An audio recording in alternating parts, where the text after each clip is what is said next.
Hello नमस्कार दोस्तों, स्वागत है आप सभी का आपके अपने परिवार स्टडी शाला 2.0 में। उम्मीद करते हैं कि आप सभी एकदम अच्छे से अपनी तैयारी कर रहे होंगे, मस्त होंगे। देखिए, आज जो आपकी क्लास होने वाली है, ये आपकी 22वीं क्लास होने वाली है बाल मनोविज्ञान की, ठीक है ना? और आज की वीडियो में हम लोग पढ़ने वाले हैं, इससे पहले हमने व्यक्तित्व के बारे में पूरा पढ़ लिया था, व्यक्तित्व के प्रकार पूरे पढ़ लिए थे। आज की वीडियो में हम लोग व्यक्तित्व के प्रमुख सिद्धांत पढ़ने वाले हैं। ये क्लास आपको अपलोड करके दी जा रही है और बहुत ही थोड़े समय में आपको ये पूरा टॉपिक कवर किया जाएगा, ठीक है ना? ताकि देखिए, छोटे-छोटे पार्ट में हम लोग क्लास को इसलिए बाँटना चाह रहे हैं कि जब भी आपको मौका मिले आप 10 से 15 मिनट का समय निकालेंगे और एक आपका पूरा टॉपिक यहाँ पर क्लियर हो जाएगा, ठीक है ना? तो आपको पढ़ने में भी आसानी होगी और एक बार में आपको ज़्यादा देर तक अगर आपको समय नहीं मिल रहा है, तो भी कोई दिक्कत नहीं होगी, आप पढ़ सकते हैं। छोटे-छोटे पार्ट में अगर आपको वीडियो मिलेगी, तो आप इसलिए परेशान ना होइए कि अब जो है बाकी कैसे कवर किया जाएगा। तो उसके लिए प्लान ये है कि आपको छोटी-छोटी वीडियो 1 दिन में 1 से ज़्यादा दी जाएँ, ताकि आपका सिलेबस जल्दी कवर हो, ठीक है ना? तो चलिए हम लोग शुरू करते हैं। आज व्यक्तित्व के सिद्धांत हम लोग पढ़ेंगे, ठीक है ना? व्यक्तित्व के प्रमुख सिद्धांतों की बात करें तो आपने पढ़ा होगा कि व्यक्तित्व के सिद्धांत में सबसे पहला सिद्धांत आपका आता है आलपोर्ट का, ठीक है ना? गॉर्डन आलपोर्ट का आता है, लेकिन वो किसके अंतर्गत आता है उनका सिद्धांत, तो ये भी हम लोग समझ लेते हैं भाई। व्यक्तित्व के प्रमुख सिद्धांत में पहला जो प्रकार है ना, ये शील गुण सिद्धांत का है। कौन सा है? शील गुण सिद्धांत का है। तो यहाँ पर सबसे पहली बात आ जाती है कि सर, शील गुण सिद्धांत तो है, लेकिन शील गुण क्या होता है? क्या है भाई? शील गुण क्या होता है? तो शील गुण वे चीजें होती है ना, जो व्यक्ति के व्यवहार में अस्थाई विशेषताएं हैं। व्यक्ति के व्यवहार में अस्थाई विशेषताएं हैं, जो विभिन्न परिस्थितियों में क्या करती हैं, लगातार दिखाई देती हैं, वही शील गुण होते हैं।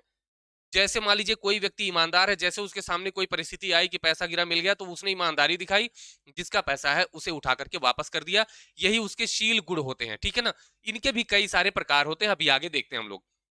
तो देखिए, शील गुण सिद्धांत की बात करें तो ये किसने दिया है भाई? शील गुण सिद्धांत में एक मनोवैज्ञानिक नहीं है, कई मनोवैज्ञानिक हैं, ठीक है, जिन्हें हम ट्रेड थियरी कहते हैं, शील गुण सिद्धांत को। अब इसमें देखिए, मनोवैज्ञानिकों को किसे किसे आपको पढ़ना है। इसमें गॉर्डन आलपोर्ट को पढ़ना है, रेमंड कैटल को पढ़ना है, बिग फाइव थियरी पढ़नी है, और हम केवल ये जानेंगे कि जैविक शील गुण सिद्धांत किसने दिया है। एच जे आइजेंक ने दिया है, ये इंपॉर्टेंट है। यहां से प्रश्न आपसे पूछा जा चुका है, तो इसे याद रखेंगे कौन कौन से मनोवैज्ञानिक आपके इसमें हैं जिन्होंने शील गुण सिद्धांत दिया है, ठीक है ना? तो आगे देखते हैं, एक एक शील गुण सिद्धांत के जितने मनोवैज्ञानिक हैं, हम लोग एक एक करके कवर करते हैं। सबसे पहले बात करें गॉर्डन आलपोर्ट की, ठीक है ना? इन्होंने कौन सा सिद्धांत दिया? शील गुण सिद्धांत, ये पहले हम लोग बात कर चुके। अब इसमें अगर हम बात करें तो आलपोर्ट ने अपने सिद्धांत को गहराई से समझाते हुए ना, शील गुण को कितने भागों में बांटा भाई? 2 भागों में बांट दिया है। किसमें बांट दिया है? 2 भागों में बांट दिया। और उन्होंने कहा कि जो व्यक्ति का व्यक्तित्व होता है, वो इन्हीं शील गुणों से ड्राइव होता है, इन्हीं शील गुणों से चलता है। जैसे मान लीजिए कौन कौन से शील गुण है भाई? इन्होंने कहा सामान्य शील गुण है और व्यक्तिगत शील गुण है। सामान्य मतलब कॉमन ट्रेट्स है, व्यक्तिगत मतलब पर्सनल ट्रेट्स हैं। तो कॉमन ट्रेट्स जो होते हैं, नाम से ही आपको पता चल रहा है कि ऐसे ट्रेट्स होते हैं, ऐसे गुण होते हैं जो हर व्यक्ति में लगभग पाए जाते हैं। मतलब वो कोई ऐसा विशेष नहीं है कि किसी किसी में पाया जाएगा। ये क्या होगा भाई? जैसे अगर मान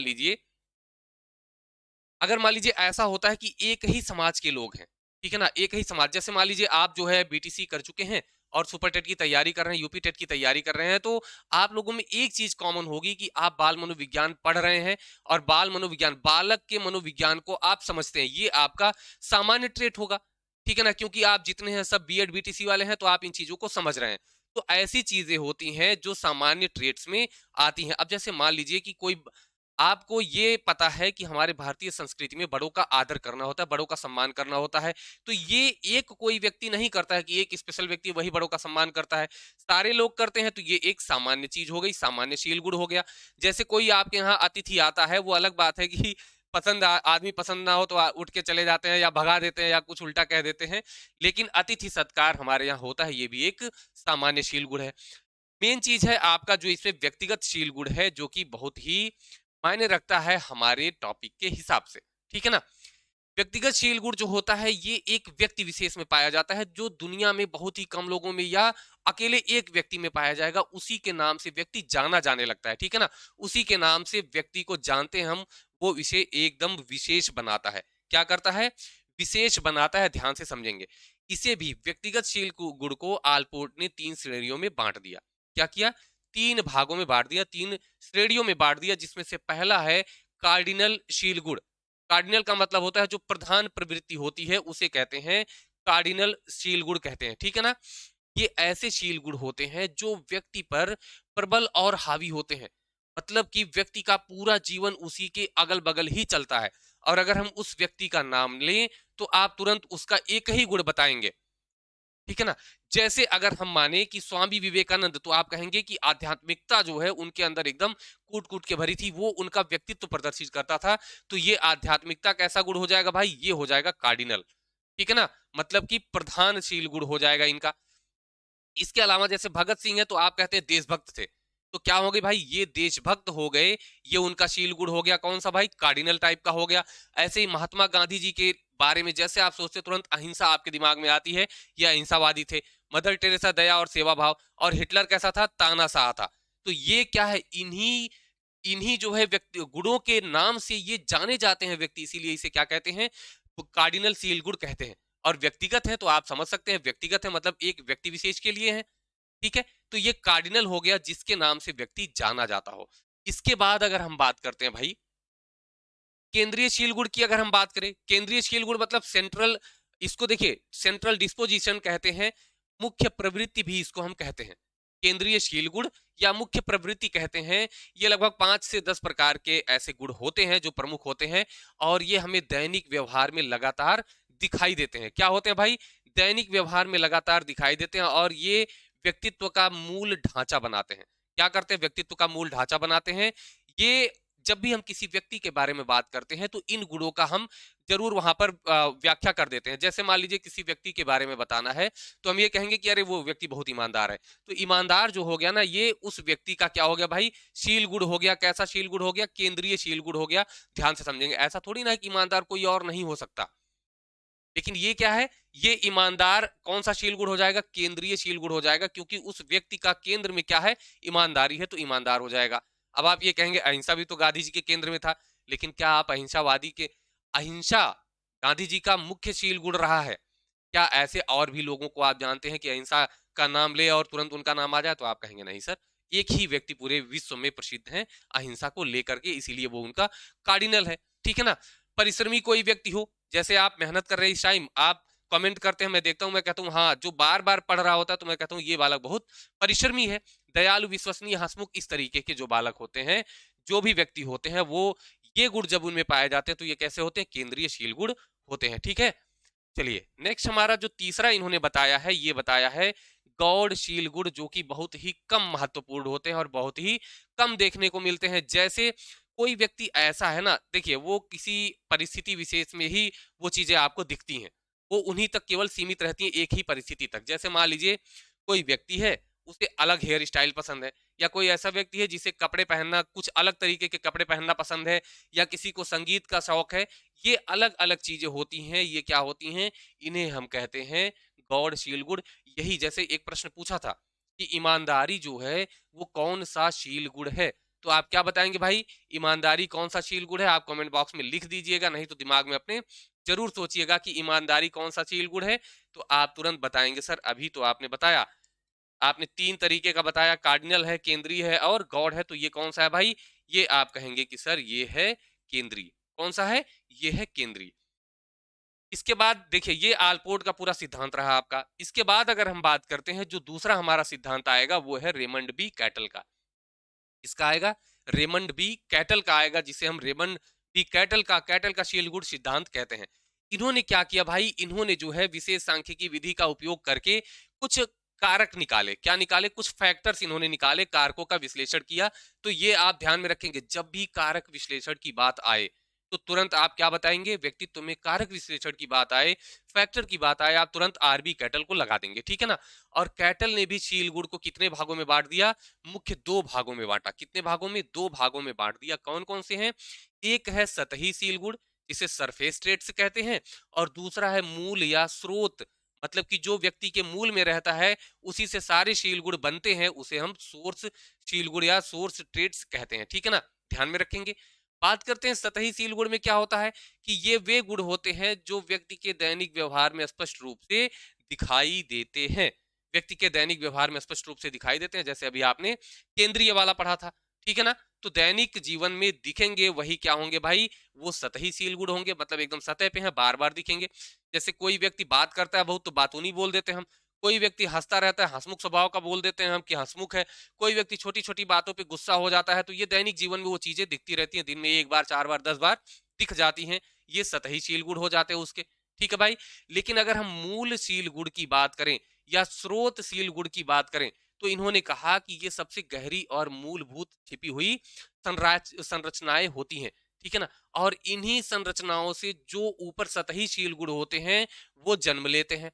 इन्हीं जो आपके मूल स्रोत है ना, इन्हीं से सतही वाले भी जन्म लेते हैं। और यही हमारे पूरे व्यवहार को नियंत्रित करते हैं, मतलब कि यही पूरे व्यक्तित्व को नियंत्रित करते हैं। ये भी आप ध्यान में रखेंगे। ठीक है ना। पूरे व्यक्तित्व को यही नियंत्रित करते हैं। उदाहरण के तौर पे अगर हम देखें तो क्या होता है, पहले देखिए इनकी विशेषताएं कुछ होती है इस शील गुण की, कि ये सीधे तौर पर दिखाई नहीं देते, जाहिर सी बात है क्योंकि ये मूल स्रोत होते हैं, ये सीधे आपको दिखाई नहीं देते। इनके बारे में कुछ अध्ययन करके ही इन्हें पहचाना जा सकता है। जैसे आत्मविश्वास, मान लीजिए आप पढ़ाई कर रहे हैं, अपने ऊपर विश्वास है कि मैं 120 प्लस स्कोर कर जाऊंगा या कर जाऊंगी, तो आपका ये मूल शील गुण हो जाएगा आत्मविश्वास। संवेगात्मक स्थिरता, इमोशनल स्टेबिलिटी अगर आपके अंदर है तो वो क्या है, आपका मूल शील गुण है। ठीक है ना।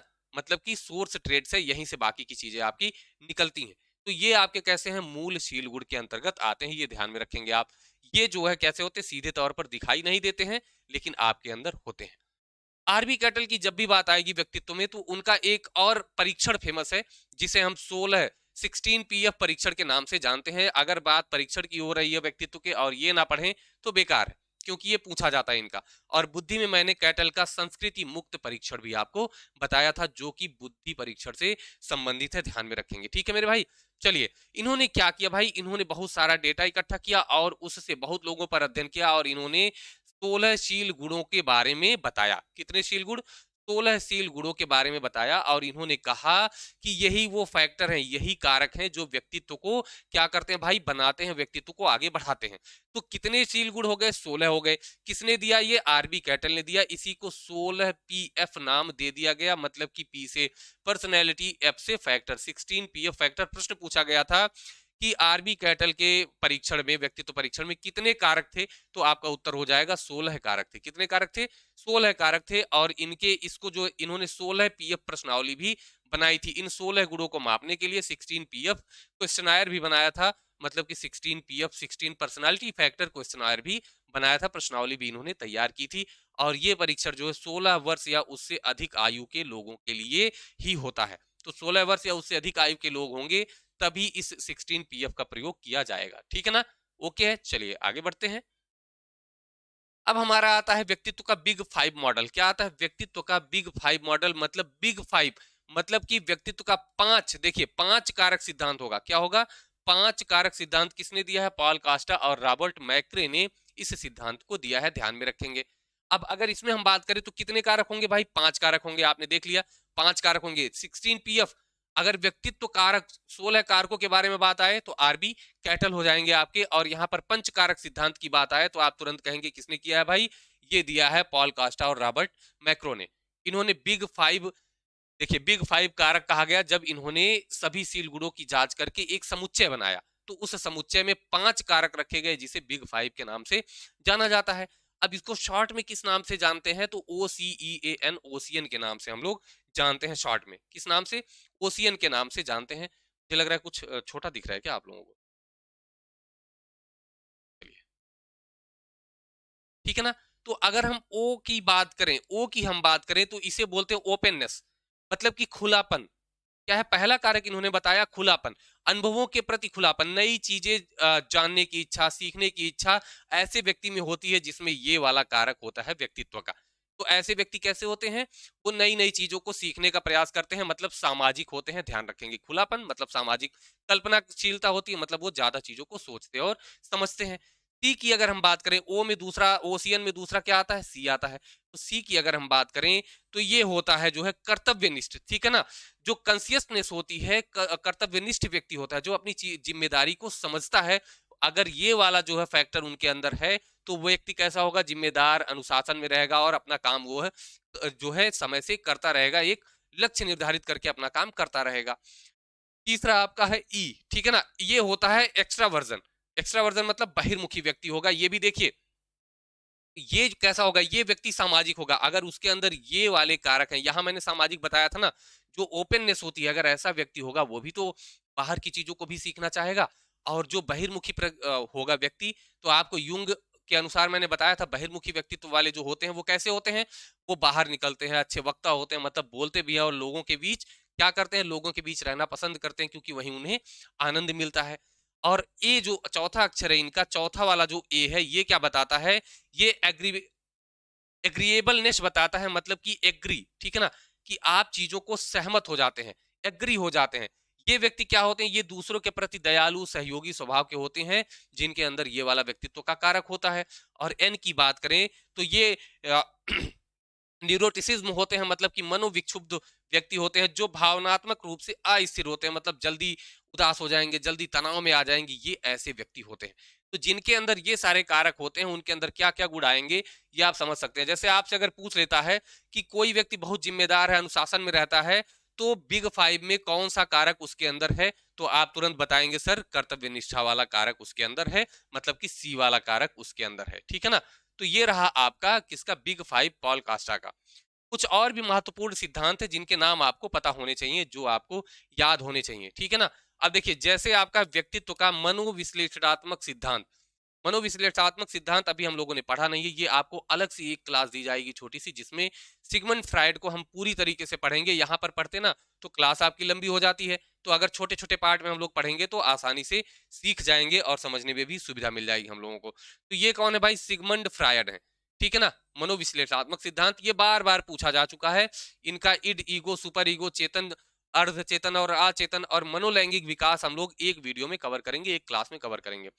व्यक्तित्व विकास का मनोसामाजिक सिद्धांत, ये आपको पूरा पढ़ने की जरूरत नहीं है, यूपी टेट में नहीं आता है, केवल सिद्धांत का नाम पूछा है, जब भी पूछा है तो एरिक एरिक्सन आप याद रखेंगे कि मनोसामाजिक सिद्धांत के जनक कौन है भाई, एरिक एरिक्सन है। और बात करें व्यक्तित्व विकास का जैविक शील गुण, अभी शुरू में ही बताया था, एच जे आइजेंक है। और यहाँ पर व्यक्तित्व का सामाजिक अधिगम सिद्धांत, देखिए अब बात ये आती है ना कि सीखने की अगर बात आ रही है, तो वो चाहे सामाजिक अधिगम वो व्यक्तित्व के लिए हो या केवल अधिगम में हो, दोनों चीजें आपको सेम समझनी है। तो यहाँ पर क्योंकि मैंने पहले बताया था आपको कि जो व्यक्तित्व होता है वो भी जैसे जैसे आप सीखते हैं वैसे वैसे आपका व्यक्तित्व विकसित होता जाता है। तो व्यक्तित्व का ये वाला भी सिद्धांत आप याद रखेंगे, सामाजिक अधिगम। वैसे आपसे कभी भी चाहे व्यक्तित्व लगा करके पूछे या कुछ भी लगा करके पूछे, अगर आपको पूछता है सामाजिक अधिगम सिद्धांत, तो आप तुरंत किसे लगाएंगे, अल्बर्ट बैंडूरा को लगाएंगे। इनका भले भी 10 मिनट की ही एक वीडियो बनेगी, वो अलग से आपको मिल जाएगी, ताकि उसमें आपको चीजें समझने में आसानी हो जाए और आप उन चीजों को बढ़िया से समझ जाए, ठीक है ना। तो आज की वीडियो आपकी इतनी ही रहेगी, ताकि आप इन चीजों को जल्दी से कवर कर पाएं और आसानी हो आपको सीखने में, चीजों को प्राप्त करने में, ठीक है ना। तो आज की क्लास यहीं पर समाप्त होगी। ये डेली क्लास आपको शाम 7 बजे भी मिलेंगी, और जो मैं बता रहा हूँ कि कुछ एक्स्ट्रा क्लासेस आपको मिलेंगी, वो दिन में कभी भी अपलोड की जाएंगी, जिसकी सूचना आपको व्हाट्सएप ग्रुप के माध्यम से, जो हमारा व्हाट्सएप फैमिली है, टेलीग्राम के माध्यम से मिल जाएगा। और आप हमारा स्टडी शाला ऐप डाउनलोड करें, वहां पर आपको ये सारी क्लासेस एकदम प्लानिंग के साथ दी जा रही हैं, तो आप वहां पे जाकर के इन क्लासेस को ले सकते हैं। चलिए आज के लिए इतना ही, फिर मिलेंगे, तब तक के लिए नमस्कार, धन्यवाद, जय हिंद।